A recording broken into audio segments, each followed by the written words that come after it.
12 বছর বয়সের সময় মার কাছ থেকে বিদায় হয়ে যায়। মা গো, যাইতেছি মা মিশরের জমিনে ইলমে দ্বীন শিক্ষা করার লাইগা। মায় বলে, শোনো, যাইবা যাইবা ভালো কথা, কিন্তু রাস্তাঘাটে কোনো মানুষের সাথে মিথ্যা কথা বলবো না। সুবহানাল্লাহ বলেন না? এবং বিপদে পড়লে এই আয়াতটা বেশি বেশি পড়বা। ইদা আসাবাতুম মুসিবা ক্বালু ইন্না লিল্লাহি ওয়া ইন্না ইলাইহি রাজিউন। এই দোয়াটা বেশি বেশি। মায়ের কথা মনে পড়ে গেছে। মা গো,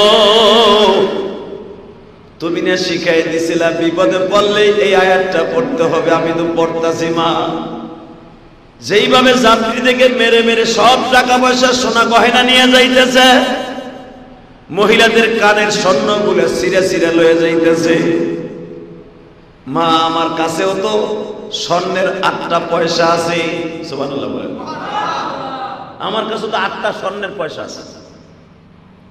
একটু পরে তো আমার এই স্বর্ণের 12টা 10টা যা আছে নিয়ে যাবে, আমি তো ধরা খেয়ে যাবো গো মা। কিন্তু আমি তো পড়তাছি মা, জানি না আমাকে আল্লাহ রক্ষা করবে কিনা। এই কথা ভাবতে ভাবতে ভাবতে ভাবতে ডাকাত দল আব্দুল কাদের জিলানীর সামনে দিয়ে যায়, কিন্তু ছোট বাচ্চা হিসেবে ওরে জিগায়ও না তোর কাছে কিছু আছে কিনা। একবার, দুইবার, তিনবার পাইচারে দিছে। হঠাৎ করে ডাকাতের লিডার জিগায় সবার কাছ থেকে লইলি, এই বাচ্চারে জিগে, তোর দেখতে তো ফুটফুটে চেহারা, গোলাপ ফুলের মতো চেহারা, আর জিজ্ঞেস করতো ওর কাছে কিছু আসেনি, অথবা কেউ ওর কাছে কিছু জিম্মাদারি রাখছেনি। তো ডাকাতের লিডার জিজ্ঞেস করছে, এই বলে তোর কাছে কিছু আসেনি? আব্দুল কাদের জিলানীর মা বলছিল, মিথ্যা কথা কম যাবো না। উনি সাথে সাথে বলেন, আমার মা আমার মাজার ভিতরে স্বর্ণের 12টা স্বর্ণের মুদ্রা আমার ফিতার মধ্যে বাইন্ধে দিয়ে দিয়েছে। আরো জোরে করে। ডাকাতের লিডার জিজ্ঞেস করে, ওই বেড়াই দেই তোর মাজার ফিতা খুলতো। মাজার ফিতাটাই খুলিয়া দেখে স্বর্ণের 12টা মুদ্রা দেখা যায়। ওই নৌকার ভিতরে যত ডাকাতি করছে সবচেয়ে বেশি মাল, বেশি টাকার মাল আব্দুল কাদেরের কাছে। 12টা স্বর্ণের পয়সা। আপনি কি মনে করলেন? আল্লাহ, ওই জামানার 12 টাকা 12, কারণ আব্দুল কাদের জন্ম হয়েছে আজ থেকে 1200 বছর আগে। সুবহানাল্লাহ। 1200 বছর একটা টাকা যদি 100 গ্রামের স্বর্ণ হয়, হিসাব করেন কত লাখ টাকার সম্পদ। আব্দুল কাদের জিলানী স্বর্ণের মুদ্রাগুলো যখন ডাকাতের হাতে আস্তে আস্তে করে এক একটা করে বাইর করে দিতেছে, তো জিজ্ঞেস করা হলো, এই বেড়ে তুই তো এটা গোপন রাখতে পারলি, বললি না কেন, বলে দিলি কেন? বলে, শোনেন, এই স্বর্ণ মুদ্রার চাইতে আমার একটা কথার দাম হলো সত্য কথা। এরকম 12টা স্বর্ণ মুদ্রা নয়, 12 কোটি নয়, 12,000 নয়, 12 বিলিয়ন নয়, 12 ট্রিলিয়ন নয়, সারা দুনিয়াও যদি আমার মাজার মধ্যে থাকতো একটা মিথ্যা কথা বের হতো না। আপনি কি ভাবতেছেন এই 12টা স্বর্ণ মুদ্রার জন্য আমি মিথ্যা কথা বলবো যে আমার কাছে কিছুই নাই? না না, যেই মালিক আমারে মুসিবত দিছে ওই মালিকই আমারে রক্ষা করবে। কারণ আমার মা শিখায় দিছে, ইদা আসাবাতুহুম মুসিবা, যখন মুসিবত আসবে তুমি এই দোয়াটা পড়বা, ইদা আসাবাতুহুম মুসিবাতুন ক্বালু ইন্না লিল্লাহি ওয়া ইন্না ইলাইহি রাজিউন। এটা বেশি বেশি পড়বা। আমার মা শিখাইছে আল্লাহর কোরআনের কথা। ডাকাতের লিডার একবার আব্দুল কাদের জিলানীর দিকে তাকায়, আর একবার ওনার স্বর্ণের টাকার দিকে তাকায়। ডাকাতের আর একজন কয়, বেটা ছোট বাচ্চা কইতেছে স্বর্ণ দেখতো, ঘষা দিয়ে দেখতে আসল স্বর্ণ না নকল স্বর্ণ। নৌকার গোলর সাথে ঘষা দিয়ে দেখে একবারে আসল স্বর্ণ, একবারে আসল স্বর্ণ। ডাকাতের লিডার নৌকার মাঝখানে বসায় বলে, আচ্ছা তুমি দোয়াও করতেছো, আবার কইতেছো মুসিবত থেকে আল্লাহ বাঁচাইবো, তোমার মা কইছে মিথ্যা কথা বলা যাবে না, আসলে বলো তো তুমি কে, কই যাইবা? আব্দুল কাদের জিলানী রাহমাতুল্লাহ বলেন, আমি দেখলাম আপনারা অনেক মানুষের কোপ দিয়ে হাত কেটে ফেললেন, মানুষের আতঙ্কের মধ্যে রাইখা মালসা বানা লুণ্ঠন করলেন। আপনারা যে কয় টাকা চুরি করছেন এর থেকে বেশি আছে আমার মওলার কাছে। আপনি কি জানেন আল্লাহ সব মাফ করে দেবে, কোনো মানুষের হক নষ্ট করলে মাফ করবে না? আপনি কি এটা একবার মনে ভাবলেন না যে কয় টাকা আপনি চুরি করে নিলেন, লুণ্ঠন করে নিলেন, এর চাইতে হাজার হাজার কোটি কোটি গুণ বেশি মাল আমার আল্লাহর কাছে আছে। ডাকাতের লিডার আব্দুল কাদের জিলানীর মুখের এই কথাগুলো শুনে আশ্চর্য হয়ে গেলেন। জিজ্ঞেস করলেন, বাবা আসলে তোমার নাম কি? আমার নাম মহিউদ্দিন। বাড়ি কোথায়? আমার জিলান শহরে। তোমার মা কি করে? আমার মা কিচ্ছু করে না, একজন গৃহিণী। তোমার বাবা কি করে? মসজিদের ইমামতি করে। কই যাবা? আমি সৌদি যাব, রসুলের দেশে যে এলেম শিখছি। তাই তুমি যে দামি দামি কথাগুলো বললা যে আপনি কয় টাকা বা চুরি করে পাবেন, এর থেকে বেশি আমার আল্লাহর কাছে আছে। সত্য কথা বলো তো, তুমি আসলে কি বুঝাইতে চাও? বলে আপনি যদি বিশ্বাস না করেন, যায় নামাজটা লন, এই যে আমার মায়ের দেয়া যায় নামাজ। যখন বলে সেটা আমার মায়ের দেয়া যায় নামাজ, এই যায় নামাজটা বিছায় দেখেন গো, মানুষ যা পারে না আমার আল্লাহ তার থেকে বেশি পারে। ঠিক না বেঠে? আব্দুল কাদের জিলানীর কথাগুলো শুনে ডাকাতের লিডার মনে মনে ভাবে, হায় রে মালিক, ও মালিক,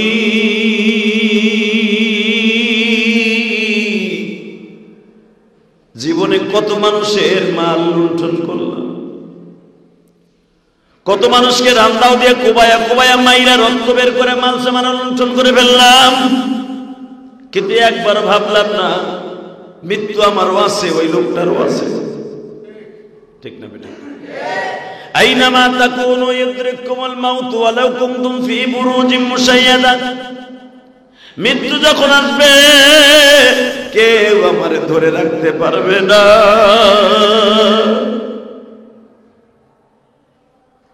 আব্দুল কাদের সত্যি কি আল্লাহর কাছে চাইলে পাওয়া যায়? আপনি চাওয়ার মতো চাই দেখেন, যা চাবেন তাই পাবেন। নৌকার মধ্যে আব্দুল কাদের জিলানী সবক দিয়ে বলেন, আসেন আমরা আসরের নামাজ পড়ি। আসরের নামাজে দাঁড়ায় গেলেন সবাই। নামাজের মধ্যে থেকে ডাকাতের লিডারের মধ্যে ইলহাম শুরু হয়ে গেছে। মনের মনে ভাবতেছে জীবনে কত অন্যায় করলাম, সব মালগুলা জাহাজের মধ্যে সবার কাছে ফেরত দিয়ে দিলেন। আব্দুল কাদের জিলানীকে জিজ্ঞেস করলেন, একটা সত্য কথা কও রে বাবা, তুমি যেই শহরে যাইবা, যেই শহরে যাইবা আমরাও তোমাদের সাথে ওই শহরে যাব। আব্দুল কাদের জিলানী বললেন, আপনারা তো ডাকাত মানুষ, আপনারা আমার সাথে মাদ্রাসায় যেয়ে কি করবেন? বলে আব্দুল কাদের রে, জীবনে যদি আমার আল্লাহ ভালো সন্ধান দেয়, দুনিয়ার সব কিছু ছাইড়া দিলাম, আল্লাহ রাস্তা বের হয়ে গেলাম। আব্দুল কাদের জিলানী বলতেছে, তাহলে একটা কথা মনে রাখবেন, আমি তো ছোট্ট মানুষ, আমি আপনাদের বেশি জ্ঞান দিতে পারবো না। একটা জ্ঞান দিয়ে দেই, সদা সর্বদা সত্য কথা বলবেন। মুসিবতে পড়লে আমার আল্লাহরে ডাকবেন। টাকার দরকার হয় নামাজের মধ্যে দাঁড়ায় আল্লাহর কাছে চাইবেন, আল্লাহ দিবে। বিপদে পড়ে গেছেন, নামাজে দাঁড়ায় যাবেন, আল্লাহ দিবে। ঠিক না বেঠিক? বিসমিল্লাহির রহমানির রহিম। ওমা উমিরু ইল্লা লিয়াবুদুল্লাহা মুখলিসিনা লাহুদ্দীন।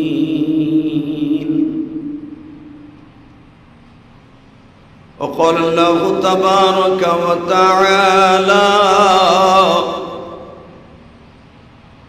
إن الله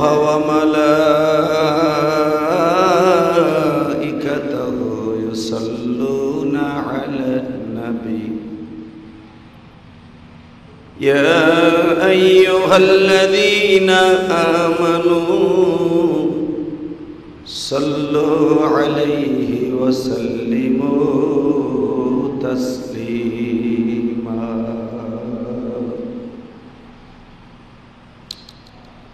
اللهم صل على محمد وعلى آل محمد كما صليت على إبراهيم وعلى آل إبراهيم إنك حميد مجيد اللهم بارك على محمد وعلى آل محمد كما باركت على إبراهيم وعلى آل إبراهيم إنك حميد مجيد সকলে বলে আলহামদুলিল্লাহ। সমস্ত প্রশংসার মালিক যিনি,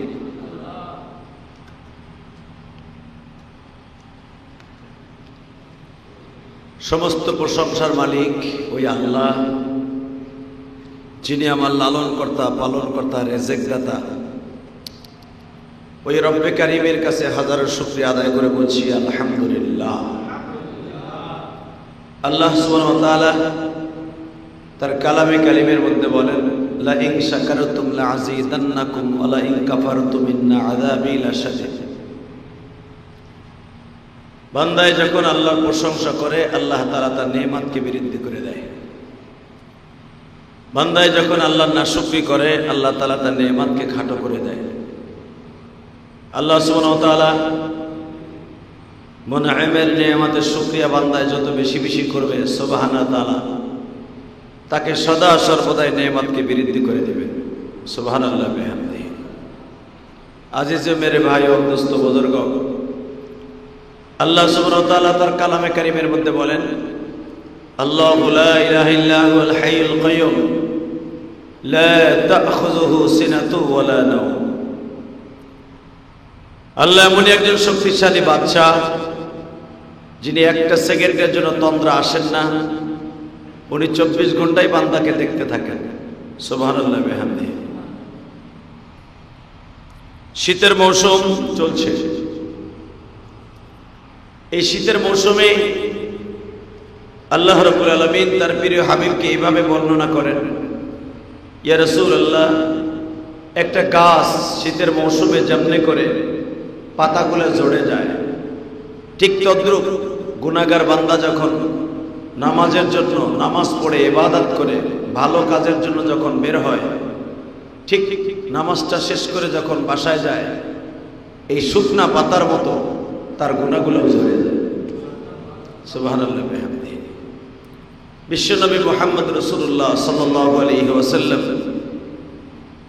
সদা সর্বদা একটা কথা বললেন, উম্মতেরা আমার, যখন যে অবস্থায় থাকো, যেইভাবে থাকো, রব্বে কারিমকে ভোলা যাবে না। কথা ঠিক না বেঠিক? আল্লাহর এক বান্দা 30 বছর পর্যন্ত, 30টা বছর পর্যন্ত সে কোনো ইবাদত করতো না, শুধু তার নিজের কাজেই ব্যস্ত থাকতো। 24 ঘন্টা তার নিজের কাজেই ব্যস্ত। হঠাৎ একদিন রব্বে কারিম ফেরেশতাদের অনুরোধে তার একটি মুসিবতে ফেলায় দিলেন। মুসিবত এইরকম, বালিশে ঘুমিয়ে আছে, সকালবেলা উঠে দেখে তার ঘাড়ের মধ্যে ব্যথা, খুব প্রচন্ড ব্যথা।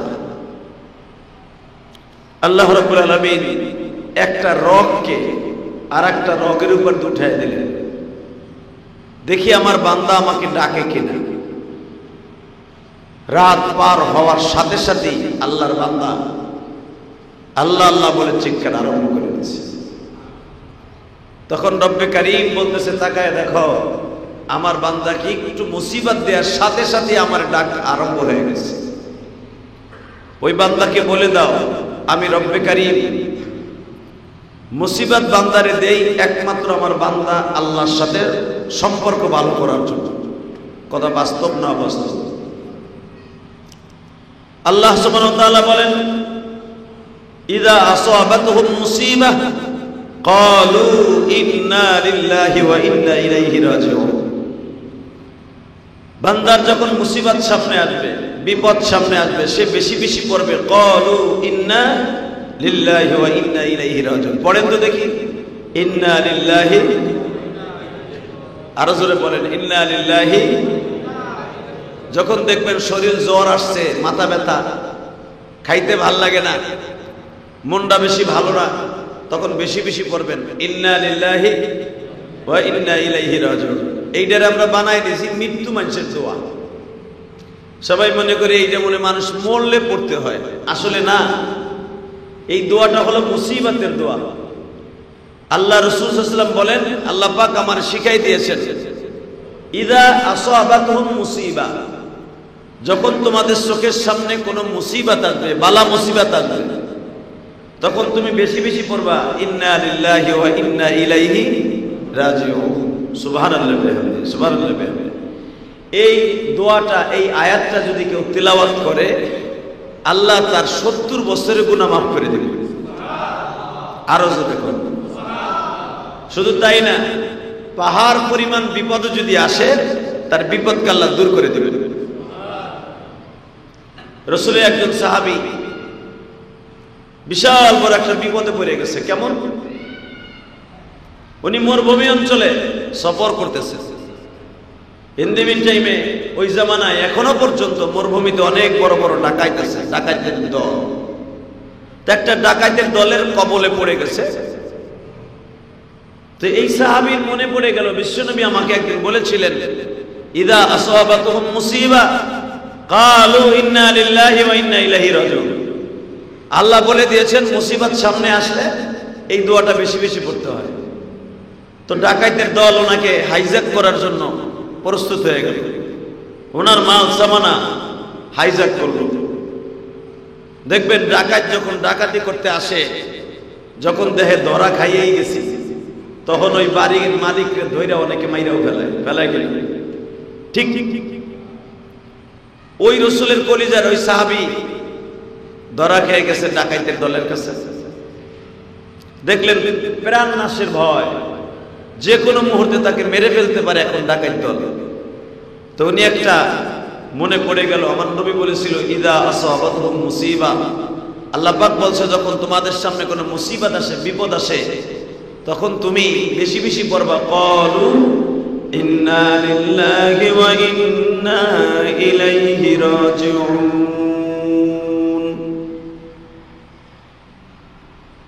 ওই সাহাবী মনে মনে ভাবলেন, আমার আল্লাহর কথা যদি বেশি বেশি করে এই দোয়া পড়তে হয়, আর দেরি করা যাবে না। নিয়ত করে ফেললেন, আর দেরি করব না, দোয়াটা পড়তে থাকি পড়তে থাকি। ডাকাতের দলের কাছ থেকে একটু সময় নিলেন, তোমরা তো আমাকে মেরেই ফেলবা, মরার আগে আমার 2 রাকাত নামাজ পড়তে দাও। সুবহানাল্লাহ। কয় রাকাত? 2 রাকাত নামাজ পড়তে দাও। আরেকটা দিক দিয়ে দাও, আমার 2 রাকাত নামাজ পড়ার জন্য অনুমতি দাও। জীবনের শেষ নামাজটা একটু পড়ে যায়, মাইরেই তো ফেলবা। ডাকাতের দলের মধ্যে দেখবেন যতই খারাপ হোক, কিছু কিছু লোক ভালো থাকে, থাকে কিনা? সবাই কি আর বদমাইশ থাকে না? একজন বলল, দেখ রে, যদিও আমরা ডাকাতি করতে আইছি, ও মুসলমান আমরাও মুসলমান, নামাজের টাইম যখন চাইছে নামাজের ব্যবস্থা করে দিই। আল্লাহর বান্দা নামাজে দাঁড়ায় গেছে, ডাকাত দল তারে জবাই দেওয়ার জন্য রেডি হয়ে গেছে। কিন্তু আল্লাহর বান্দা নামাজ পড়তাছে, নামাজ পড়তাছে, নামাজ পড়তাছে, শুধু নামাজই পড়তাছে। নামাজ পড়তে পড়তে পড়তে পড়তে কে যেন নামাজের মধ্যে বলে, আল্লাহর বান্দা আর পড়তে হবে না, মুসিবত দূর হয়ে গেছে। সুবহানাল্লাহ, জোরে কইলেন না? মুসিবত দূর হয়ে গেছে। রাসূলের ওই সাহাবী নামাজ শেষ করে যখন ডাইনে বামে তাকায় দেখে ডাকাত মাকাত কিছু নাই, মাল সব পড়ে রয়েছে। সাহাবী মনে মনে ভাবলেন, ঘটনা কি, কোথায় কি হলো কিছুই বুঝতে পারলাম না। সাহাবী দৌড়ে বিশ্ব নবীর কাছে চলে গেলেন। বিশ্বনবী যখন বললেন, তুমি যখন মুসিবতে দাঁড়ায় নামাজ পড়তেছিলা আর বারবার এই আয়াতটা পড়তেছিলা, ইদা আসাবাতুহুম মুসিবাতুন ক্বালু ইন্না লিল্লাহি ওয়া ইন্না ইলাইহি রাজিউন।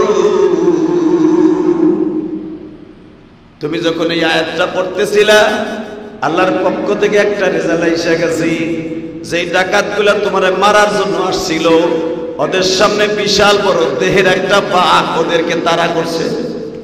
সুবহানাল্লাহ বলেন না?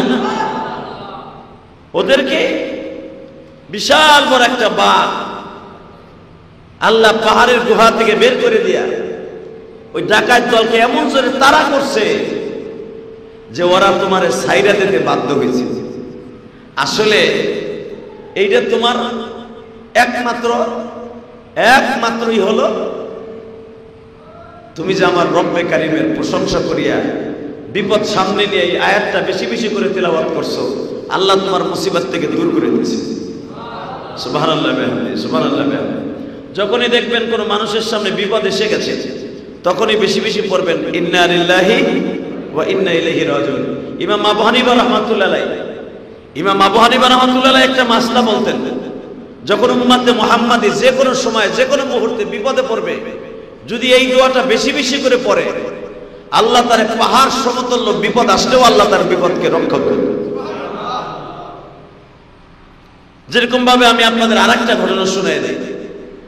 আব্দুল কাদের জিলানী রাহমাতুল্লাহ আলাইহির মা অনেক বড় নেককার ছিলেন, অনেক বড় নেককার। এমন নেককার ছিলেন যে আব্দুল কাদের জিলানী সম্পর্কে একটা ইতিহাসে পাওয়া যায়, যিনি মায়ের গর্ভ থেকে 18 পারা কোরআন শরীফ মুখস্থ করে আসছেন। টাটকা ভুয়া কথা, মিথ্যা কথা। মায়ের গর্ভ থেকে কোরআন শরীফ শিখা আসে নাই, কিন্তু মা যে পড়ছে ওইটার আসর আব্দুল কাদের জিলানীর উপরে পড়ছে। এই জন্য সন্তান গর্ভে আসলে সুন্নাত হলো বেশি বেশি করে নেক আমল করা, এটা হলো নিয়ত। তো আব্দুল কাদের জিলানী রাহমাতুল্লাহ আলাইহির আম্মা মহিউদ্দিন, তখন আব্দুল কাদের জিলানীর নাম তো মহিউদ্দিন আব্দুল কাদের জিলানী, জেলান শহরে তার বাড়ি। তো ওনার মা আব্দুল কাদেরকে পেটের মধ্যে রাইখা সবসময় কোরআন শরীফ পড়তেন, সবসময় কোরআন শরীফ পড়তেন। তো আব্দুল কাদের জিলানী রহমতুল্লাহ যখন উস্তাদের কাছে কোরআন শরীফ পড়ার লেগে গেছে, দেখে উস্তাদ যেটুকু পড়াইতে চায় উনি সামনের গুলা সেভাবে পড়ে।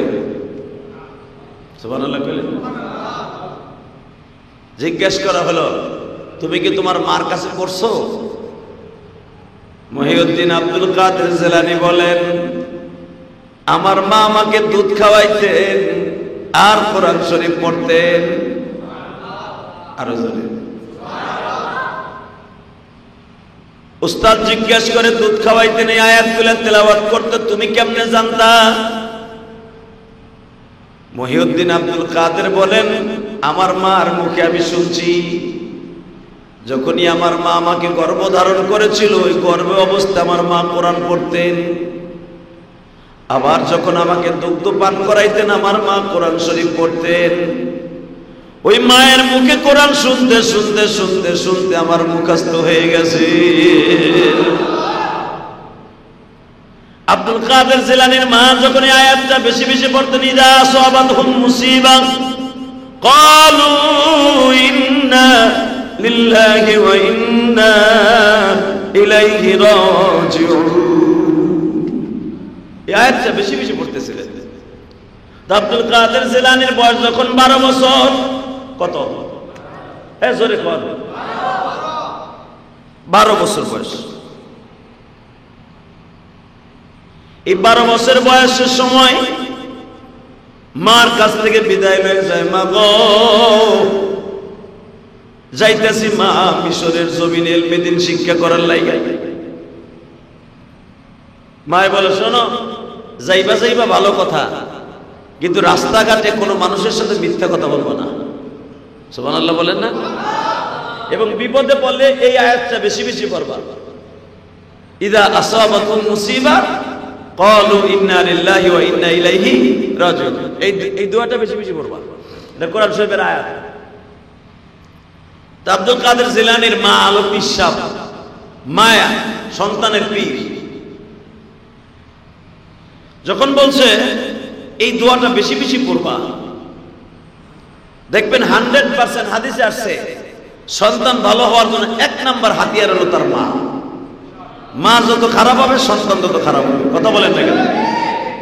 খোল ভালো তো ডোল ভালো। তো আব্দুল কাদের জিলানী রহমাতুল্লাহ আলাইহির মা পেটে রাখা অবস্থায় কোরআন শরীফ পড়তেন, দুধ পান করার সময় কোরআন শরীফ পড়তেন, ওযু ছাড়া কোনোদিন দুধ খাওয়াইতেন না। ওই আসর তার উপরে পড়ছে। তো আজকে যখন বলে দিছে তুমি যখন বিপদে পড়বা এই দোয়াটা বেশি বেশি পড়বা। তো আব্দুল কাদের জিলানী রহমাতুল্লাহ আলাইহি, আপনাদের জানা আছে বাগদাদ শহর থেকে মিশরে যাইতে হলে নদী বাজে, নদী। উনি মিশর থেকে সৌদি আরবে আসবে ইলমে শিক্ষা করার জন্য। তো নদী পার হতে হবে, স্টিমারে উঠছে, আরোহণ করছে স্টিমারে। স্টিমার যখন উঠছে কাঠের নৌকা, হঠাৎ করে কিছু কিছু ডাকাত ছদ্মবেশে ডাকাইতের মানুষের যাত্রীর ভেষ ধরে ওরা নৌকার মধ্যে আরোহণ করছে। তো নৌকা যখন মাঝপথে আসছে, আসার সময় দেখে, কিছু দূর আসার পরেই দেখতেছে যে ডাকাত দল অ্যাটাক করে ফেলছে। বড় বড় ছ্যান, খন্তা, কোদাল লইয়া, বড় বড় রামদাও লইয়া যাত্রীদেরকে জিম্মি করে সব টাকা পয়সা লুণ্ঠন করতেছে। তো টাকা পয়সা যখন লুণ্ঠন করতেছে, আব্দুল কাদের জিলানী রাহমাতুল্লাহ আলাইহি এই দোয়াটা পড়তেছে। পড়েন, ক্বালু ইন্না লিল্লাহি ওয়া ইন্না ইলাইহি রাজিউন।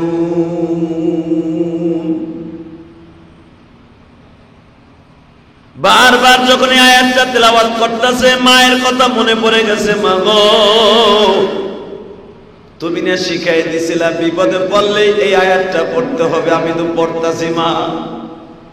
যেইভাবে যাত্রীদেরকে মেরে মেরে সব টাকা পয়সা সোনা গয়না নিয়ে যাইতেছে, মহিলাদের কানের স্বর্ণগুলো ছিঁড়ে ছিঁড়ে লয়ে যাইতেছে, মা আমার কাছেও তো স্বর্ণের 8টা পয়সা আছে। সুবহানাল্লাহ বলেন। আমার কাছে তো 8টা স্বর্ণের পয়সা আছে।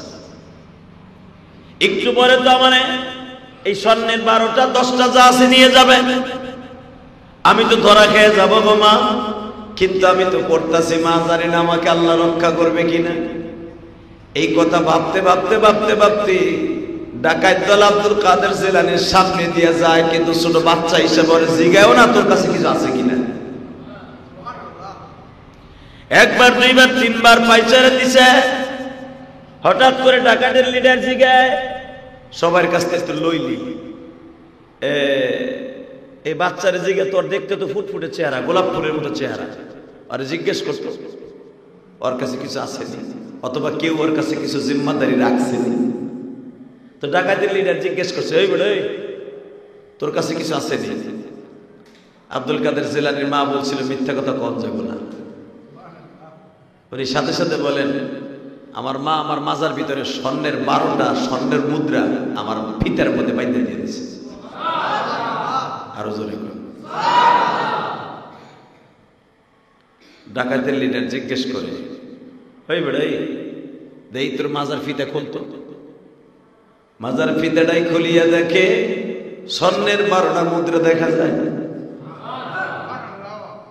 ওই নৌকার ভিতরে যত ডাকাতি করছে সবচেয়ে বেশি মাল, বেশি টাকার মাল আব্দুল কাদেরের কাছে। 12টা স্বর্ণের পয়সা। আপনি কি মনে করলেন? আল্লাহ, ওই জামানার 12 টাকা 12, কারণ আব্দুল কাদের জন্ম হয়েছে আজ থেকে 1200 বছর আগে। সুবহানাল্লাহ। 1200 বছর একটা টাকা যদি 100 গ্রামের স্বর্ণ হয়, হিসাব করেন কত লাখ টাকার সম্পদ। আব্দুল কাদের জিলানী স্বর্ণের মুদ্রাগুলো যখন ডাকাতের হাতে আস্তে আস্তে করে এক একটা করে বাইর করে দিতেছে, তো জিজ্ঞেস করা হলো, এই বেড়ে তুই তো এটা গোপন রাখতে পারলি, বললি না কেন, বলে দিলি কেন? বলে, শোনেন, এই স্বর্ণ মুদ্রার চাইতে আমার একটা কথার দাম হলো সত্য কথা। এরকম 12টা স্বর্ণ মুদ্রা নয়, 12 কোটি নয়, 12,000 নয়, 12 বিলিয়ন নয়, 12 ট্রিলিয়ন নয়। সারা দুনিয়াও যদি আমার মাজার মধ্যে থাকতো একটা মিথ্যা কথা বের হতো না। আপনি কি ভাবতেছেন এই 12টা স্বর্ণ মুদ্রার জন্য আমি মিথ্যা কথা বলবো যে আমার কাছে কিছুই নাই? না না, যেই মালিক আমারে মুসিবত দিছে ওই মালিক আমারে রক্ষা করবে। কারণ আমার মা শিখায় দিছে, ইদা আসাবাতুহুম মুসিবা, যখন মুসিবত আসবে তুমি এই দোয়াটা পড়বা, ইদা আসাবাতুহুম মুসিবাতুন ক্বালু ইন্না লিল্লাহি ওয়া ইন্না ইলাইহি রাজিউন। এটা বেশি বেশি পড়বা। আমার মা শিখাইছে আল্লাহর কোরআনের কথা। ডাকাতের লিডার একবার আব্দুল কাদের জেলানির দিকে তাকায়, আর একবার ওনার স্বর্ণের টাকার দিকে তাকায়। ডাকাতের আর একজন কয়, বেটা ছোট বাচ্চা কইতেছে স্বর্ণ দেখতো, ঘষা দিয়ে দেখতে আসল স্বর্ণ না নে নকল স্বর্ণ। নৌকার গোলর সাথে ঘষা দিয়ে দেখে একবারে আসল স্বর্ণ, একবারে আসল স্বর্ণ। ডাকাতের লিডার নৌকার মাঝখানে বসায় বলে, আচ্ছা তুমি দোয়াও পড়তেছো আবার কইতেছো মুসিবত থেকে আল্লাহ বাঁচাইবো, তোমার মা কইছে মিথ্যা কথা বলা যাবে না, আসলে বলো তো তুমি কে, কই যাইবা? আব্দুল কাদের জিলানী রাহমাতুল্লাহ বলেন, আমি দেখলাম আপনারা অনেক মানুষের কোপ দিয়া দিয়ে দিয়ে হাত কেটে ফেললেন, মানুষের আতঙ্কের মধ্যে রাইখা মালসা বানা লুণ্ঠন করলেন। আপনারা যে কয় টাকা চুরি করছেন এর থেকে বেশি আছে আমার মওলার কাছে। আপনি কি জানেন আল্লাহ সব মাফ করে দেবে, কোনো মানুষের হক নষ্ট করলে মাফ করবে না? আপনি কি এটা একবার মনে ভাবলেন না যে কয় টাকা আপনি চুরি করে নিলেন, লুণ্ঠন করে নিলেন, এর চাইতে হাজার হাজার কোটি কোটি গুণ বেশি মাল আমার আল্লাহর কাছে আছে। ডাকাতের লিডার আব্দুল কাদের জিলানীর মুখের এই কথাগুলো শুনে আশ্চর্য হয়ে গেলেন। জিজ্ঞেস করলেন, বাবা আসলে তোমার নাম কি? আমার নাম মহিউদ্দিন। বাড়ি কোথায়? আমার জিলান শহরে। তোমার মা কি করে? আমার মা কিচ্ছু করে না, একজন গৃহিণী। তোমার বাবা কি করে? মসজিদের ইমামতি করে। কই যাবা? আমি সৌদি যাব, রসুলের দেশে যে এলেম শিখছি। তাই তুমি যে দামি দামি কথাগুলো বললা যে আপনি কয় টাকা বা চুরি করে পাবেন, এর থেকে বেশি আমার আল্লাহর কাছে আছে। সত্য কথা বলো তো, তুমি আসলে কি বুঝাইতে চাও? বলে, আপনি যদি বিশ্বাস না করেন যায় নামাজটা লন, এই যে আমার মায়ের দেয়া যায় নামাজ। যখন বলে সেটা আমার মায়ের দেয়া যায় নামাজ, এই যায় নামাজটা বিছায় দেখেন গো, মানুষ যা পারে না আমার আল্লাহ তার থেকে বেশি পারে। ঠিক না বেঠে? আব্দুল কাদের জিলানীর কথাগুলো শুনে ডাকাতের লিডার মনে মনে ভাবে, হায় রে মালিক, ও মালিক,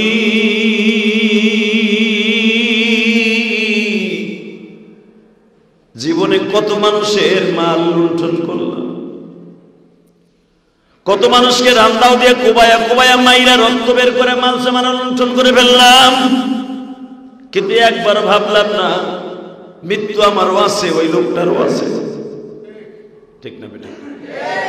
আইনামা তাকুনু ইউদরিকুমুল মাউত ওয়ালাউ কুনতুম ফি বুরুজিম মুশাইয়াদা। মৃত্যু যখন আসবে কেউ আমারে ধরে রাখতে পারবে না।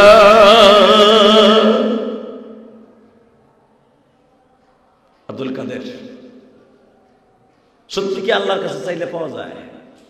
আপনি চাওয়ার মতো চাই দেখেন, যা চাবেন তাই পাবেন।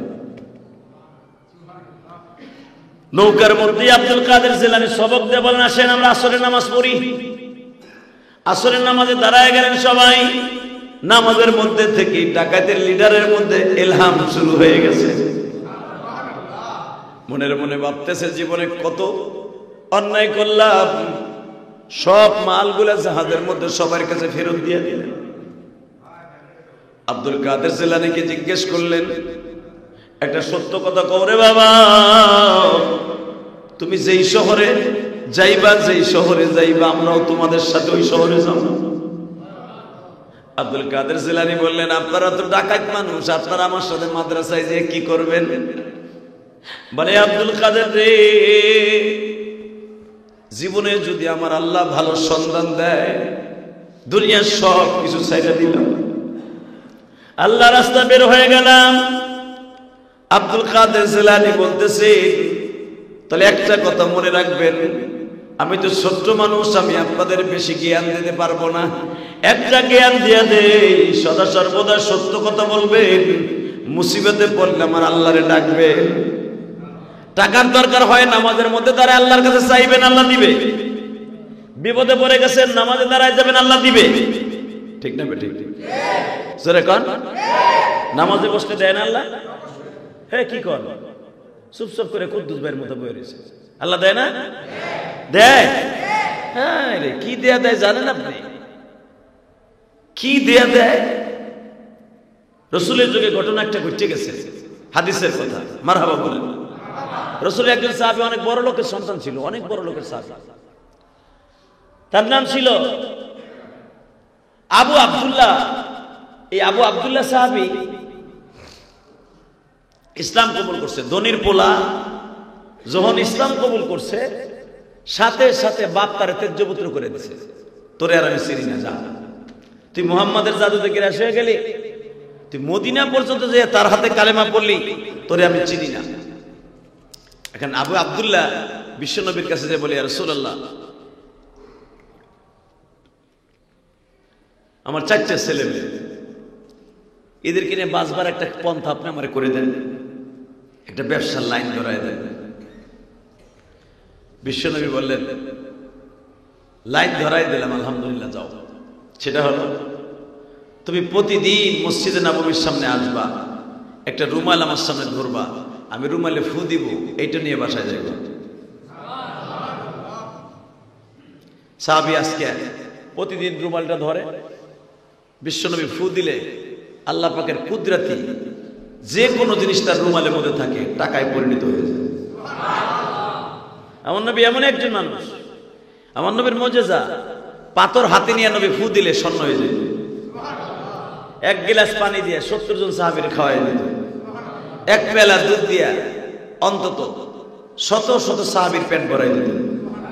সব নবীর মুজিজা। তো আজকে সাহাবী মনে মনে ভাবে, প্রতিদিন রাসূলের কাছে যে দাঁড়ায় থাকি, নবী আমারে একটা টাকা পয়সার ব্যবস্থা করে দেয়। দেখতেও খারাপ দেখা যায়। অনেক সাহাবী আমার দিকে আরে আরে তাকায়, দূর এই কামার করবো না। নবী যে কালকে ওয়াজ করছি, যে আসাবাতুহুম মুসিবা ক্বালু ইন্না লিল্লাহি ওয়া ইন্না ইলাইহি রাজিউন, যখন তোমার সামনে মুসিবত আসবে, নামাজে দাঁড়ায় যাবার, বেশি বেশি আয়াতটা তেলাওয়াত করবা। সাহাবী মনে মনে ভাবলেন, দূর রাসূলের কাছে আর যাব না। আজকে নিজের কাজ নিজের জন্য সন্ধানে বের হয়ে যায়। বিশ্বনবীর সাথে পরামর্শ করেন, হুজুর, আমি আর আপনার আয়েশা বিরক্ত করবো না, আমি নামাজের টাইমে আমু, আমি আর আপনার কাছ থেকে কিছু নিব না। আপনি যেভাবে আমারে দেন, চান্দা উঠাই দেন, আবার আপনি আমার নিজের পক্ষ থেকে দেন, হুজুর, এটা কারণ আসলে মানুষের জিন্দেগি না, আমি কাম করে খাই। নবী বলেন, উত্তম প্রস্তাব। মানুষের কাছে হাত পাইতে খাওয়ার চাইতে কাজ করে খাওয়া অনেক ভালো। কথা বলেন না? জোরে করি, আরো জোরে। অনেক মানুষের দেখবেন হাত আছে, পাও আছে, ভিক্ষা করে খায়, আছে না? এগুলার ভিক্ষা দিয়ে জায়েজ নেই। ভিক্ষা করা জায়েজ আছে, হালাল তরিকা জায়েজ আছে, কিন্তু যাদের হাত পাও আছে, টাকা পয়সা কামানোর ইনকামের যোগ্যতা আছে, ওরে দেখে শুনে ভিক্ষা দিবেন, খবরদার। তো রাসূল সাল্লাল্লাহু আলাইহি ওয়াসাল্লাম বললেন, মানুষের কাছে হাত পাতার চাইতে তুমি যে রুমালটা নিয়ে দাঁড়ায় থাকো, আমি তোমারে ফু দেই, অনেকদিন টাকা পয়সা দেই, এই পন্থা না করে কাজ করে খাও। হুজুর, আমি কি কাজ পারি? আমি তো বড় লোকের সন্তান, আমি তো তেমন কাজ পারি না। নবী বলেন, তোমার কাছে কি কাজের এমন কোন সিস্টেম তুমি দেখো নাই যে কাজ তুমি পারবা? বলে, ইয়া রাসূলুল্লাহ, জীবিকা অর্জন করার জন্য যত কাজ আছে আমি করতে বাধ্য, সেটা হালাল হয়ে গেছে। নবী আমার বললেন, যাও, ফাহাল্লাল্লাহুল বাইআ ওয়া হাররামার রিবা, কাজ করে খাও, হালাল ভাবে খাও, হারাম ভাবে কোনো উপার্জন করো না। সাহাবী চলে গেলেন, মনে মনে ভাবলেন, কই যাবো, কার কাছে যাবো, কে আমারে কাজ দিব? বড় লোকের পোলা, হাতে কাশি মুসি দেখলে কেউ কাজও দিব না। এই বেটা, তুই কোটিপতির পোলা, তুই আবার কি কাম করবি? এই ডরেও কারো যে বলতে পারে না যে, ভাই আপনার উটের বস্তা নামাইতে হইব কিনা, আপনার উটের খামারের বস্তা নামাইতে হইব কিনা, বলতেও লজ্জা পায়।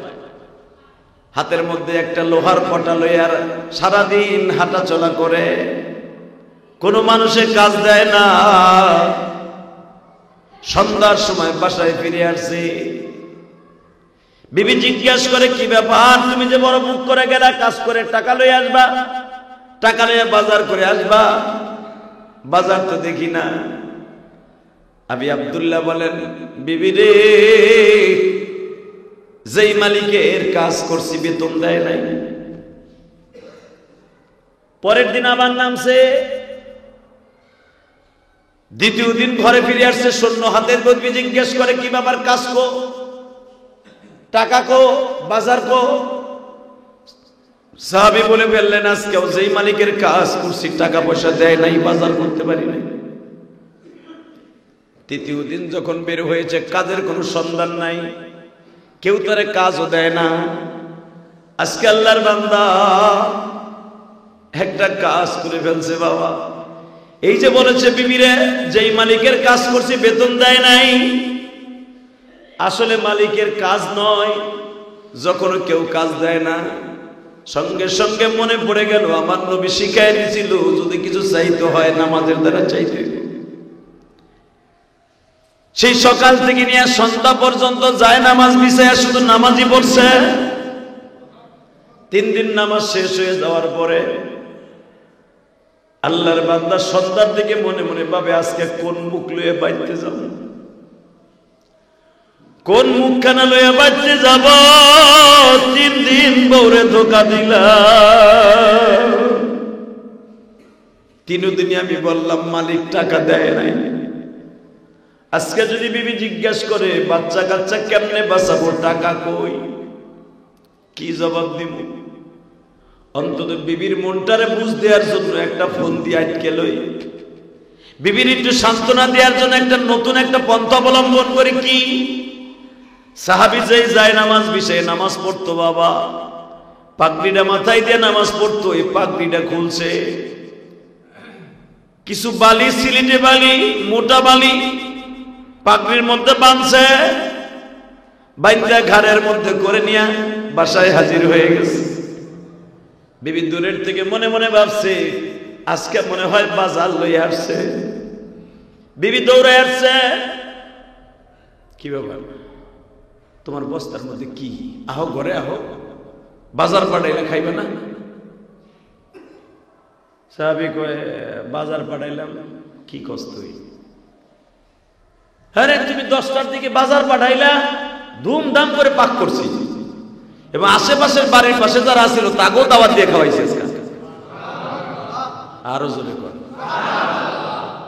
ইদা আসাবাতুহুম মুসিবা ক্বালু ইন্না লিল্লাহি ওয়া ইন্না ইলাইহি রাজিউন। ওই সাহাবী বলতেছে, আমার কি বলো, আমার তো মাথায় কিছু ধরে না, আমি তো কেউ পাঠাই নাই। আরে তুমি মিথ্যা কথা কও আমার সাথে। আরে কি পেশাল পারো না, বড় 10টার সময় 2জন লোক আইলো, আয়া বলল, এই যে পুরা 3 দিনের বেতনের টাকা মালিক দিছে, এটা দিয়ে বাজার আনছি। হ্যাঁ, একটু বাজার দিয়ে গেল, তুমি বলে বাজার করে পাঠাইছো। সাহাবী মনে মনে কয়, ঘটনা ঘটে গেছে।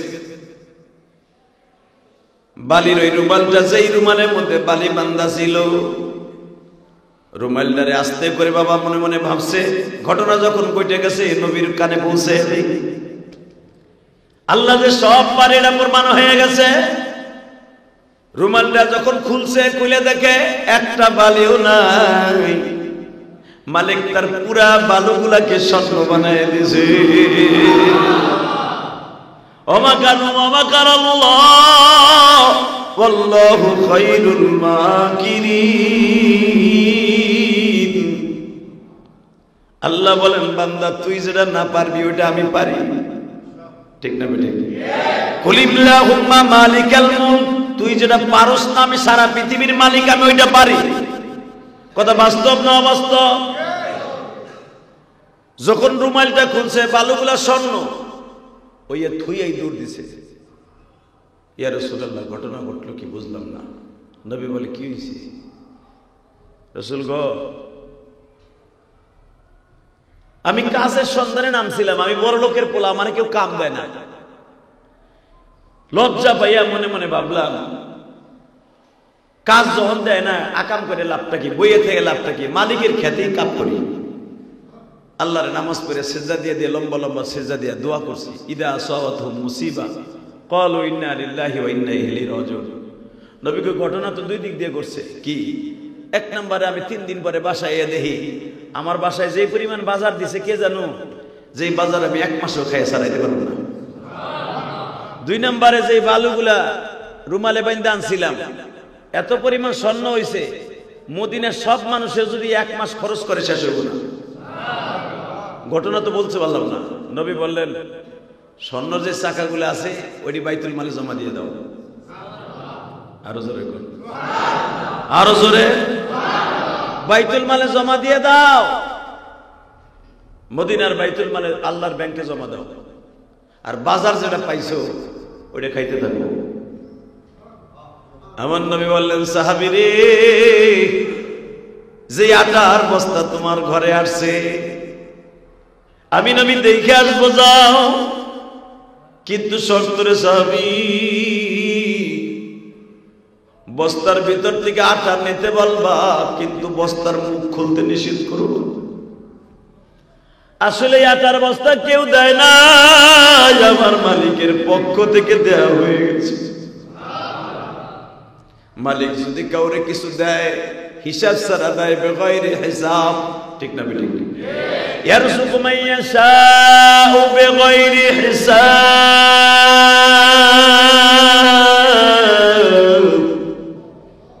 আল্লাহ বলেন, আমি যদি কাউরে রিজিক দেই, ইয়ারযুকু মান ইয়াশা, আমি আল্লাহ কাউরে রিজিক দিব, খাবার দিব, বিগাইরি, ইয়ারযুকু মান ইয়াশাউ বিগাইরি হিসাব। সূরা আল ইমরানের মধ্যে আল্লাহ বলেন, আমি যদি কাউরে খাবার দিতে চাই হিসাব ছাড়া তার ঘরে খাবার পৌঁছায় দেব। বান্দা, আমি দিলে জীবনে শেষ হবে না। যেমন আপনি যদি কোটি কোটি টাকা ব্যাংকে রাখিয়ে দেন বাবা, ব্যাংকের টাকা যদি আপনি সেভিংসে রাইখে দেন, সুদ খালি বাড়তেই থাকবে। কথা বল না, সুদ বাড়বে না? আমার আল্লাহ বলেন, আমি যদি কাউরে খাবার দেই, এই খাবারটা রাইখে দিবা, ব্যাংকের টাকা যেমন সুদ হয়, ডিম পারে টাকায়, আমি আল্লাহর রিজিকের মধ্যে ডিম পারতে থাকবে, বাড়তেই থাকবে। জোর করে মারহাবা। ব্যাংকে দিলে যদি বাড়ে, আমি আল্লাহ দিলে কি বাড়ে না? আমি আল্লাহ দিলাম। রাসূল সাল্লাল্লাহু আলাইহি ওয়াসাল্লাম বলেন, তোমার খাবারটারে যত্ন করে রাইখা দিবা। খবরদার, প্রতিদিন আটার বস্তার থেকে যে কয়েক কেজি মনে চায় আটা নিতে থাকবা, তেলের ড্রাম থেকে যে কয়েক কেজি তেল খরচ করতে থাকবা, কিন্তু দেখতে যাইবা না তেল কোথার থেকে আসে, দেখতে যাইবা না আটা কোথার থেকে আসে, বস্তায় আটা কে দেয়। ইয়ারযুকু মান ইয়াশাউ বিগাইরি হিসাব। আল্লাহ যদি কেউরে দেয় কোনো হিসাব করে দেয় না। ঠিক না বেঠিক? জোরে কর, আরো জোরে। হিসাব করে আল্লাহ কাউকে দেন না, আল্লাহ বেগাইরে হিসাব দেয়। ডাইরেক্ট কোরআন শরীফের আয়াত। আমি যদি কাউরে খাওয়াই, আমার খাওয়ার লিমিট ছাড়া আনলিমিটেড। ওনার নাম কি? জোরে কর, আরো জোরে। যেরকম আমি আপনাকে দেখাই দিই, এক যুদ্ধে বিশ্বনবী মুহাম্মদ রাসূলুল্লাহ সাল্লাল্লাহু আলাইহি ওয়াসাল্লামের সাহাবী 15,500 সাহাবী, খাবারের ব্যবস্থা নাই। এক সাহাবী বললেন, ইয়া রাসূলুল্লাহ, আমার মনটা চাইতেছে আপনিও খান না, আপনার সাহাবীরাও খায় না, আমি আপনার একবেলা দাওয়াত খাওয়াবো। সুবহানাল্লাহ, খাওয়া দাওয়ার বারে যে হ্যাঁ হুজুর, আমি দেখতেছি 3,500 সাহাবী 3 দিন পর্যন্ত একটা খেজুর, 1 গ্লাস পানি দিয়ে আপনি তাদেরকে জীবন ধারণ করান। আমি নিয়ত করছি আমি আপনি সহ 10-15 জন সাহাবীরা আমি আমার বাড়িতে মেহমানদারি করব। নবী বলেন, ঠিক আছে, ব্যবস্থা করো। সাহাবীর বাড়িতে একটা ছাগলের বাচ্চা ছিল, বেশি না, ছাগলটার বয়স ধরেন 1.5 বছর হয়েছে। জবাই দেওয়ার পর 19 কেজি গোশ হয়েছে। আলহামদুলিল্লাহ বলেন, 19 কেজি গোশ পাকানোর পরে এটা টিকবো মাত্র 12 কেজি। কথা বলেন না, 19 কেজি টিকবো? হ্যাঁ, এর ভিতরে চামড়া আছে, এরপরে গিলা ফেফসা আছে, সব মিলে দিলে 12-13 কেজি টিকবো। তা 12-13 কেজি এই যুগের মানুষ, ওই যুগের সাহাবীরা একজন লম্বা ছিল 12 ফিট, 13 ফিট, 14 ফিট একজন সাহাবী লম্বা। তা যারা লম্বা এত বড়, পেট কি তোমার আমার মতো নেই? এখন পেটই তো এরকম মনে করে, ধরেন তালের ডঙ্গার মতো একটা পেট। এরা খাইলে তো একজনের 5 কেজি আটা খাই ফেলতে পারত। সুবহানাল্লাহ। সাহাবীরা যেমনি খাইতেন, যত খাইতেন তত কাম করতেন। তো সাহাবা একরাম এত বড় বড় সাহাবী একটা ছাগল জবাই দিছে, 8 কেজি আটা খামির কইরা রুটি বানায় এক বল রুটি হইছে। নবীর কাছে গেছে, ইয়া রাসূলুল্লাহ আসেন, 15-20 জন সাহাবী লই আহেন, মোটামুটি খাবার একটা ব্যবস্থা হয়েছে। নবী আমার 15-20 জনের দাওয়াত দিছে। রসুল যা আসিল 3500 সাহাবী, তার ভিতরে অর্ধেক লইছে। 3500 সাহাবী থাকলে যদি অর্ধেক লয় কত হয়? 1700 সাহাবী লই রওনা দিছে। সুবহানাল্লাহ বলেন না? সাহাবী বলতেছে, ইয়া রাসূলুল্লাহ আমি 1700 না, আমি 17 জনের দাওয়াত দিছি। যেগুলো আপনি রওনা দিছেন এগুলো তো আমার বাড়ির কাছে গেলে বাড়ির জায়গাও নাই। নবী বললেন, উসকুত সুকুতাম মা ফি ওয়াক্তিম মা, কথা কবি না, হাঁটতে থাক। ইদরিবুল আকদাম, সামনে হাঁট। সাহাবী মনে মনে ভাবে, দাওয়াত দিয়েও তো বিপদে পড়লাম, না দিলেও তার এক ভালো ছিল। বউ রাতের যে কেলানি আজকে খামু, কঠিন খাওয়া খামু আজকে। বউ কইবে, বেটা তুই দাওয়াত দিছ 17 জনের, আইছে 1700, তোরে আর তোর বাপ রে একসাথে ভর্তা বানাবো বটি দিয়া। কথা কর না কেন? আমাকে জাহেল মার্কা বুড়োতে এই করতে কথা কর। বিশ্বাস নয়, আপনার বউর কাছে দাওয়াত দিবেন 3 জনের, লয়ে যাবেন 17 জন। আপনার বউ ওই দরজার থেকে এক করে চাপা দিয়ে পারে সিপার মধ্যে ফেলাই দিয়ে কেড়ে নিতে থাকবে আগে, যে মগার মগার তোর মাথায় কি বুদ্ধি নাই, বাটপাত। কথা কর না কেন? আর সাহাবীর বউরও তো আরো বেশি রাগী ছিল। যখন দেহে 1700 রওনা দিছে, সাহাবী ওনার পিছনে যায় না, হ্যাঁ পিছনে হাঁটে, সে আর সামনে যায় না, রাস্তাও দেখায় না, পিছনে পিছনে হাঁটে। নবী কয়, কিরে তুই পিছনে কে? পিছনে থাকবো না, আমার সামনে পাও তো চলে না, চলবো কেমনি, আমার তো বড় হয়ে গেছে, কোল্ড হয়ে গেছে আমার পাও। নবী বলেন, লা তাখাফ ইন্নাল্লাহা মা'ানা, চিন্তা করিস না, আল্লাহ তো তোর সাথেই আছে, চল না। বাড়ির সামনে গেছে, যায় দেখে স্বামী এত টেনশন করছে, বউর কোনো টেনশন নাই। বউ খুশির আনন্দে দরজার দিক চাই রয়েছে, কিরে আমাকে পোলার বাপ কই, আমাকে পোলার বাপ কই, সবাই রে দেখি পোলার বাপ কই। এই বেড়া প্রতি জুমা এক একটা লয়ে ক্যাসেট লয়ে আহে। আল্লাহ বলেন, লা হাওলা ওয়ালা কুওয়াতা ইল্লা বিল্লাহ। আজিজুল মেরে ভাই ও দোস্ত বুজুর্গ, আল্লাহ যারে দেয় বেগয়রে হিসাব, হিসাব ছাড়া দেয়, ঠিক না বেঠিক? আল্লাহ যারে দেয়, কথা কি আমার না কোরআনের? জোরে কর। কোরআনে কি বলে সূরা আলে ইমরানের মধ্যে? ইয়ারযুকু মাইয়াশা, আমি যদি কেউরে খাওয়াই, রিজিক দেই, বেগয়রে হিসাব, আনলিমিটেড। আনলিমিটেড বেগয়রে হিসাবের অর্থ কি? আনলিমিটেড, কোনো লিমিট নাই, খালি আইবো আর তুমি খরচ করবা। যেন দাওয়াত তাবলীগের ভিতরে একটা নিয়ম আছে, যখন আমির সাহেবরা বলে দেয়, ভাই খানা পাক করার, খারাপ বন্টন করার সময় ডাকনিতে ডাকিয়ে রাখবা, দিতে থাকবা, লোক যত আসুক দিতে থাকবা, আল্লাহ বরকত দিব। এর নামই হলো বেগয়রে হিসাব। তো রসুলের সাহাবী যখন বাইতে গেছে, বউ কয়, কি ব্যাপার? হ্যাঁ লোক দিলেন 17 জন, লোক দিতে রসুল সহ 1700 উপরে। কয়, তুই আমার কিছু কইস না, দেখ রে, এটা আমার কাম না, বিশ্বনবী কাম করছে, আমার কিছু করার নাই। রসুলের সাহাবী বলে, তুমি মনে হয় একটু বরকঞ্চিত করছিলা, তুমি কেন পিছনে পিছনে এত দেরিতে আসলা? সঙ্গে সঙ্গে বলে, বউরে ছাগল একটা, আটা 8 কেজি। দেখেন মহিলাদের ইমান কত শক্ত। সাহাবীর বিবি কোরআন শরীফের আয়াত পড়তাছে, তুমি মনে হয় ভুইলা গেছ নবীর সাহাবী, ইদা আসাবাতহুম মুসিবা ক্বালু ইন্না লিল্লাহি ওয়া ইন্না ইলাইহি রাজিউন। আমাদের এটা মুসিবত নয়, তুমি যে দোয়া পড়তেছো এই দোয়াও নয়। হালাকি এই আয়াতটা পড়ো, ইয়ারযুকু মাইয়াশাউ বিগাইরি হিসাব। আল্লাহ যদি কাউরে দেয়, আল্লাহ যদি কাউরে খাওয়ায়, আনলিমিটেড মানুষকে 8 কেজি গুম খাওয়াইতে পারে। আর তুমি এত টেনশন করে কেন? এমন একজনের সাথে লই আসছ যার নামের শেষে লেখা আছে, ওমা আরসালনাকা ইল্লা রাহমাতাল লিল আলামিন।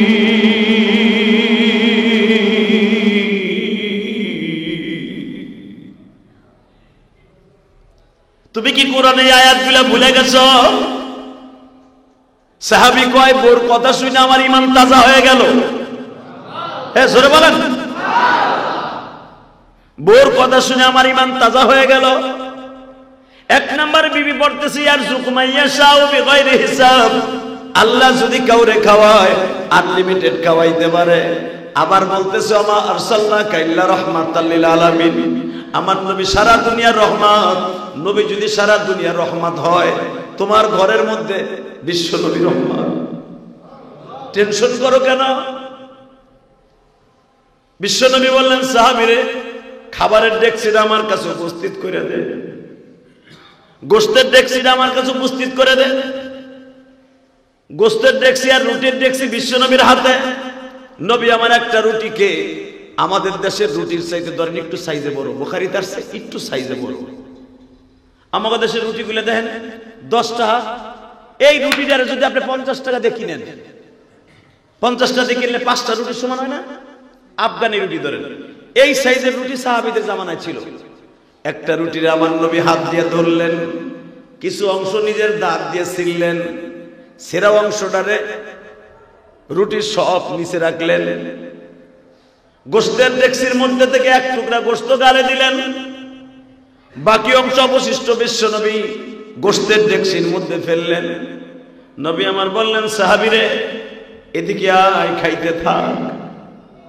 নবী আমার চামিচ দিয়া পেয়ালা ভরে ভরে গোশত দেয়, বাম হাত দিয়ে থাবা দিয়ে দিয়ে বাবা 8টা 10টা রুটি উঠায়, গোশতের মধ্যে করে আস্তে করে ভাঁজ করে এক এক সাহাবীর হাতে তুলে দেয়। আরো জোরে, আরো জোরে। এর মধ্যে সবচেয়ে বেশি ক্ষুধার্ত ছিল আবু হুরায়রা।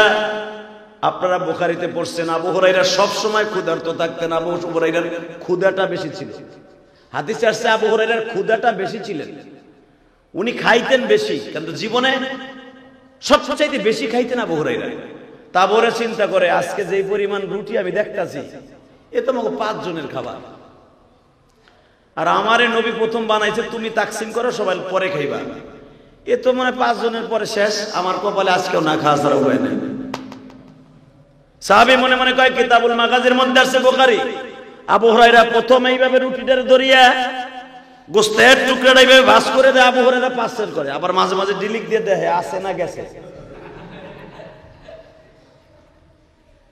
দিতে দিতে 1700 হাতে, 1700 হাতে চলে গেছে।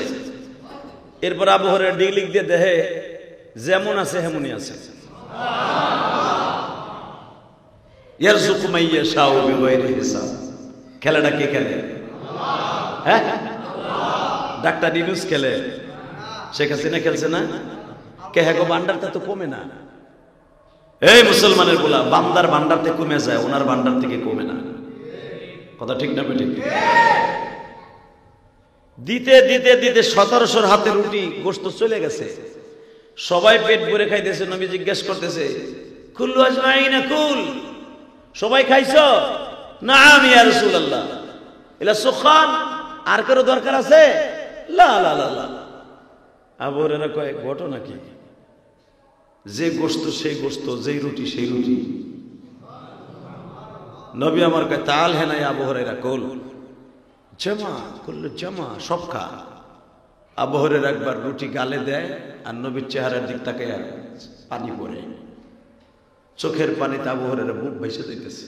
ইয়া রাসূলুল্লাহ, ঘটনা তো আমি কিচ্ছুই বুঝলাম না।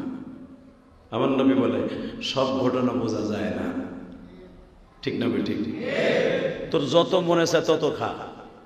আবু হুরায়রা একবার খাচ্ছে, নবী বলেন ইদনিন খা, আবার খা, তালা তাকুল, আবার খা। 3 বার খাওয়ার পরে আবু হুরায়রা বলে হুজুর আর জায়গা নাই। নবী আমার বললেন আবু হুরায়রা তুই তো মনে মনে ভাবছিলি ডেকসির মধ্যে রুটি আর গোশত 5 জনে খাইলি শেষ। আবু হুরায়রা রে তুই কি ভুলে গেছো? ইয়ারযুকু মাইয়াশা বিগাইরি হিসাব। আল্লাহ যদি কাউরে মেহমানদারি করায় তার ভান্ডার থেকে কমে না। আবু হুরায়রা রে মানুষ সম্পদ করে 2 ভাবে, একটা হলো আল্লাহর সাথে দিয়া, আর একটা হলো আল্লাহরে বাদ দিয়া। কথা বলেন না কেন? যারা মদ বেচে টাকা ব্যাংকে জমা রাখে অগো টাকা, আর যারা হালাল ব্যবসা করে টাকা কামায় ওদের টাকা, দুইটা কি এক হইব? কথা বলেন না কেন? অনেকে জায়গার দালালি করে টাকা কামায়, ওইটাও ব্যাংকে রাখে। আর একটা লো অটো রিক্সা চালাইয়া ব্যাংকে রাখে, দোকানদারি করে ব্যাংকে রাখে, ওটাও টাকা এক হইব? কথা বলেন না কেন? টাকা তো দোনোটা ব্যাংকে রাখছে। আমার আল্লাহ বলেন, হালাল যেই টাকাটা ব্যাংকে রাখছো ওই টাকাটা আমি রব আস্তে আস্তে করে জমা করে রেখে দিলাম। যদি কেন কেমনে?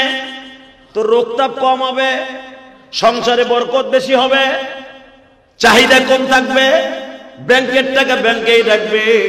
আর যে হারাম ভাবে ব্যাংকে রেখে দিয়েছো তাড়াতাড়ি শেষ হবে, দ্রুত তুই ভিক্ষা করে খাবি। ঠিক না? ভালো করে বুঝবে। এবার বিশ্বনবী বলতেছে, যাবে ও যাবে ইয়া রাসূলুল্লাহ, গোস্তের ডেক্সিটা তোমার বিবির কাছে পৌঁছে দাও, রুটির ডেক্সিটা বিবির কাছে পৌঁছে দাও। জাবেরের বিবি, কারণ ঘটনা তো জাবেরের বাড়ি, জাবেরের বিবি গোস্তের ডেক্সি যে এমনি পাকানো ছিল এইভাবে পাকানো রয়েছে। স্বামীরা জিজ্ঞেস করে, তুমি কি খাও নাই? আরে কস কি, 1700 খাইছে গোস্ত, পেট ভরে খাইছে, একজনেরও পেটে জায়গা নাই। ঘটনা কিছু বুঝলাম না। বউ এবার কান দেয়ার কয়, তুমি না পিছনে পিছনে আইছি, তুমি না লজ্জায় ঘরে ঢুকতে চাও নাই? তুমি কি একবারও ভাবো নাই? তুমি কি একবারও ভাবো নাই সারা দুনিয়ার রহমত আজকে তোমার ঘরের মধ্যে বিদ্যমান ছিল? যারা আল্লাহ বলছে আমা আরসালনাকা ইল্লা রাহমাতাল লিল আলামিন, সারা দুনিয়ার রহমত আমার নবী, সারা দুনিয়ার রহমত তোমার ঘরের মধ্যে ছিল, এটা কি ভুলে গেছিলা? জাবের কান্দের কয়, বিবি রে বল আমার নবীর এখন কি করতে পারি? জাবেরের বউ কয়, তোমার কিছু করতে হবে না, যদি পারো আমার নবীর আমার সবাই একটু বইতে কও। সাহাবীদেরকে বের করে দিলেন, জানালার কাপড় সরিয়ে জাবেরের বিবি বিশ্ব নবীর চেহারার দিকে তাকিয়ে আছে। কারণ দুনিয়ার সব মেয়েরা আমার নবীরে দেখা যায় ছিল, কারণ দুনিয়ার সব মেয়ে বাবা নবীর বিবিরা ছাড়া সব ছেলে মেয়েগুলা কিন্তু নবীর সন্তান, নবীরে দেখা যায় ছিল। যখনই বিশ্ব নবীর দিকে জাবেরের বিবি তাকিয়ে আছে, নবী আমার পর্দার ভিতর দিয়ে জিজ্ঞেস করে, জাবেরের বিবি রে কি দেখো তুমি? জাবেরের বিবি বলে, ইয়া রাসূলুল্লাহ, এই চেহারার মধ্যে আল্লাহ কি জাদু দিয়েছে। নবী আমার বলে, জাবেরের বিবি, নবীদের চেহারার মধ্যে আল্লাহ জাদু দেয় না, আল্লাহর কুদরত দেয় আর মধু দেয়। বুঝলেন? আল্লাহ যদি কাউরে খাওয়ায়, আনলিমিটেড খাওয়ায়, মুসিবতে পড়লে দোয়া পড়তে হবে। পড়েন, ক্বালু ইন্না লিল্লাহি ওয়া ইন্না ইলাইহি রাজিউন। মন থাকবে তো ইনশাআল্লাহ? আল্লাহ সবাইকে কবুল করুন, আমিন।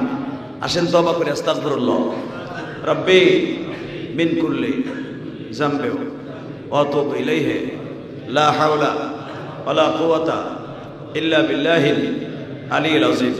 এই দোয়াটা সবসময় মনে রাখবেন। যদি জ্বর আসছে, ভালো আর না, অনেকদিন টাইফয়েড জ্বর হয়ে গেছে, চিকুনগুনিয়া জ্বর হয়েছে, সংসারে মুসিবত, কামাই রোজগারে বরকত নাই, গুনে গুনে এই দোয়াটা পড়বেন, ক্বালু ইন্না লিল্লাহি ওয়া ইন্না ইলাইহি রাজিউন। সব মুসিবত দূর হয়ে যাবে। এটা আমার কথা না, ডাইরেক্ট কোরআন শরীফের কথা। ইদা আসাবাতহুম মুসিবা, যখনই দেখবা বিপদ এসে গেছে, বেশি বেশি এই দোয়াটা পড়বা ইনশাআল্লাহ। আল্লাহ সবাইকে বুঝে বুঝে আমল করার তৌফিক দান করুন। আল্লাহুম্মা আমিন। ربنا ظلمنا أنفسنا وإن لم تغفر لنا وترحمنا لنكونن من الخاسرين.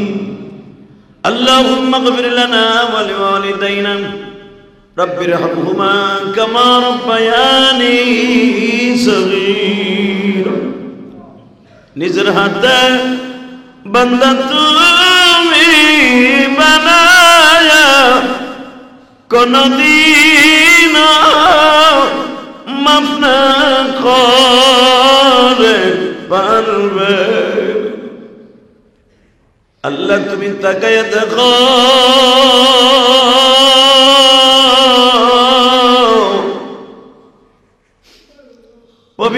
জুমার দিন তোমার বান্দাগুলি জুমার নামাজ পড়ার জন্য মসজিদে আসছে।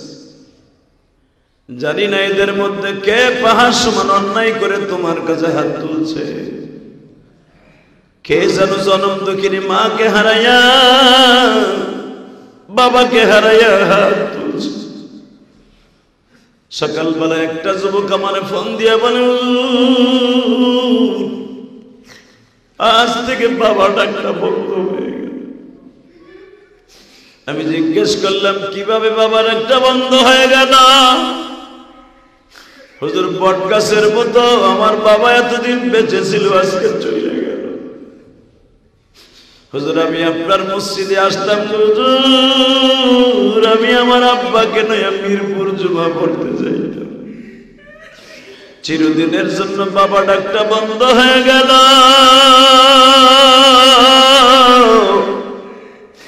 বাবার লাশ লইয়া অ্যাম্বুলেন্সে গ্রামের বাড়ি যাইতেছি। ছেলেটা কান্দে আর বলে, নবীজি বলেছে ও সাহাবীরা, যখন বাবা চলে যাবে তখন বুঝবা বাবা কি ছিল। আল্লাহ এরকম বাবা যাদের কবরে চলে গেছে, কবরটা জান্নাতের বাগান বানায় দিবা। আল্লাহ এখানে যারা হাত তুলছে এদের মধ্যে অনেকের মা জনম দুঃখিনী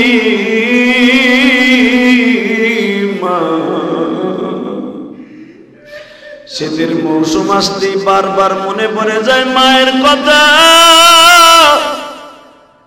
চিতই পিঠা রসে ভিজায়া মা খাওয়াইতো। কত বছর হয়ে গেল আর কেউ ডাক দিয়া বলে না বাবা খাইবেনি। গ্রামের বাড়িতে আসবানি চিতই পিঠা খাওয়ার জন্য। মালিক রে এমনি করে যাদের মা বাবা কবরে, তাদের কবরটা জান্নাতের বাগান বানিয়ে দাও। বাংলাদেশের অবস্থা বেশি ভালো না গো মালিক, কোন সময় কি ঘটিয়া যায় জানি না। আল্লাহ, গত 2 দিন ধরে বাংলাদেশে যেই পরিস্থিতি চলতেছে, সচিবালয় আগুন লেগে গেছে। মানুষের কলিজার মধ্যে শান্তি নাই গো মালিক। আমার ছোট্ট বাংলাদেশ আপনি কুদরতি হাতে হেফাজত করেন। আপনার কুদরতি হাতে আমার বাংলাদেশটাকে হেফাজত করেন আল্লাহ। কোন বেঈমানের হাতে আমার বাংলাদেশটা তুলে দিয়েন না। যদি কোন দেশের অধীনে আমাদের দেশটা তুলে দেন, আমাদের গোলাম হয়ে থাকতে হইব। মেহেরবানি করে আপনার কুদরতি হাত দিয়ে বাংলাদেশটাকে হেফাজত করেন আল্লাহ।